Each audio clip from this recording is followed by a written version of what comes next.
අද අපි කතා කරන්න යන්නේ මසාජ් ගැන. හරිද?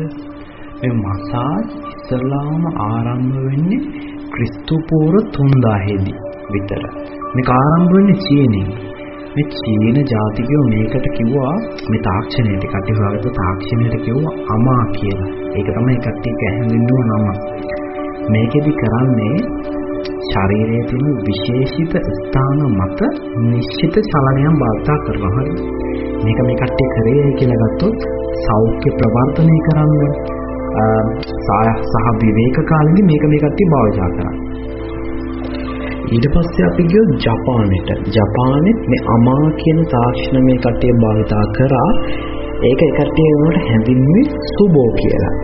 සුබෝ මේක මේ කට්ටිය භාවිතා කරේ ඇයි කියලා ගත්තොත් රුධිර සංසරණය හොඳින් කරගෙන යන්න, ස්නායු කාර්යක්ෂමව පවත්වාගෙන යන්න වගේ වැඩවලට තමයි මේ කට්ටිය මේක කරේ. සෞඛ්‍ය වැඩි දියුණුවා මේකෙන්. හරිද? මේකෙදි වෙන්නේ ශරීරයේ ඇතැම් ස්ථාන වලට පීඩනය දෙනවා. ඇතැම් ස්ථාන වලට. හරිද? ඊට පස්සේ අපි යමු ඉන්දියාව පැත්තට. ඉන්දියාව පැත්තට ගියොත් මේක එකට ආයුර්වේද වෛද්‍ය විද්‍යාවේ කොටසක් විදිහට මේ මසාජ් එක එනවා. හරිද? මසාජ් කියන ක්‍රියාවලිය.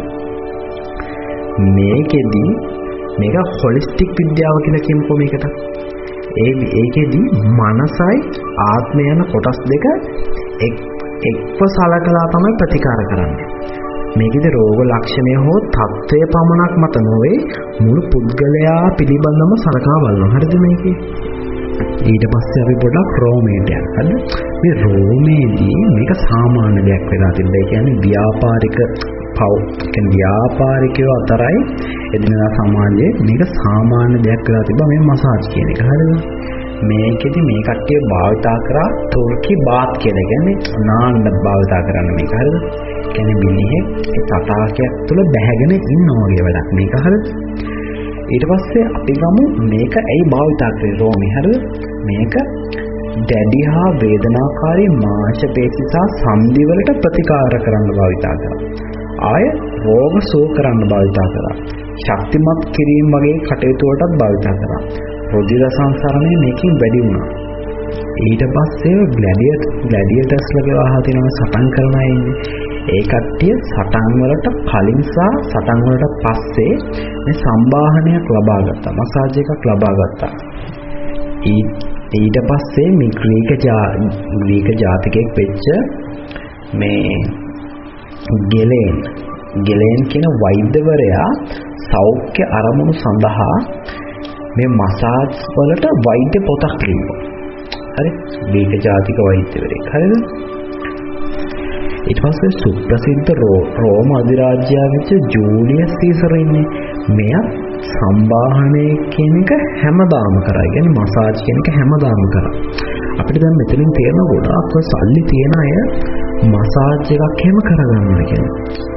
සල්ලි නැති අයට ඒව හම්බෙන්නේ නැහැ. අද කාලෙත් එහෙම තමයි. ඔන්න අපි දැන් කතා කරා මේ මසාජ් වල ඉතිහාසය. හරිද? දැන් බලමු වර්තමානයේ මේක අපිට කොහොමද ගන්න පුළුවන් කියලා.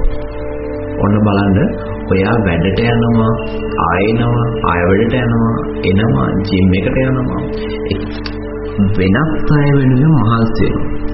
ගෙදර අය වෙනුවෙන්, ළමයි වෙනුවෙන්, කම්පැනි බොස් වෙනුවෙන්. ඒ කියන්නේ බොස්ගේ ඩ්‍රීම් එක ඇචීව් කරන්න ඔයා වැඩ කරනවා. හරි. ඒත් ඔයා ගැන හිතුවා. ඔයාගේ ඇඟ ගැන මේ හැම දෙයකටම මහන්සි වෙන ඇඟට හොඳ රිලැක්ස් එකක්, හොඳ සනීපයක් දෙන්න ඔයා හිතුවට තවලව නෑනේ. ඔයාගේ ඇඟට හොඳ සනීපයක් දෙන්න ඕනේ. ඒ කියන්නේ මේ මසාජ් එකකින් ඔයා ගොඩාක් රිලැක්ස් කරනවා. ගොඩාක් හොඳ සනීපයක් ඇඟට අරන් දෙනවා.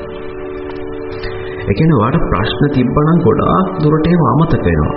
ඒක නැවත ඉපදුනා වගේ වෙනවා. මොකද හොඳ මසාජ් එකක් ඔයාට ලැබෙනවා. අපි මෙහෙම ගමුකෝ. දැන් ඔයා ඉන්නේ හිතේ පීඩනේ, ප්‍රශ්නවල ඒවා සමහරලාට කියන්න කවුරුත් ඇත්තේ නැහැ.